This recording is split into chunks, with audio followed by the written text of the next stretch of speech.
We have already decided on a theme and determined why everybody's gathering at this particular event. We've made our cast of characters and fleshed out a backstory for them. We've come up with motive, and which characters have the strongest motive, and what your guilty party's motive is. Now it's time for means and opportunity. I have another video on this one too, which if I do, I will post wherever you post other videos. That previous video was determining who has means and opportunity when you're trying to solve a murder.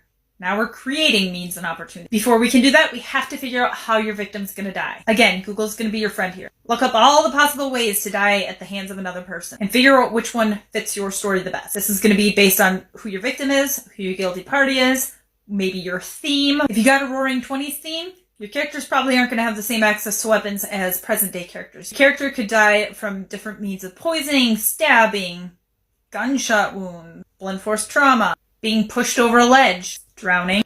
Once you decide on the cause of death of your victim, then you want to give multiple characters the ability to carry that act out. For instance, if you go with blunt force trauma, not every character is going to have the strength and the ability to kill another person by knocking him in the back of the head. If your character dies by poisoning, not every character is going to have the knowledge of the chemicals being used to poison that person. But you want to give multiple characters the ability and the knowledge to be able to perform that act, while also giving other characters the inability. An injury to the hand might prevent somebody from stabbing somebody hard enough to kill. This is going to help your guests eliminate characters a little bit easier. Then you're going to want to determine who was where during the time of death. Only the guilty party is going to have been near or around the guilty party with no alibi or a weak alibi. Otherwise, they'd never get away with it. However, other characters may have poor alibis just because they have other secrets that they're hiding. They might not want to admit to what they were doing during the time of death. Make sure that your guilty party has a strong motive,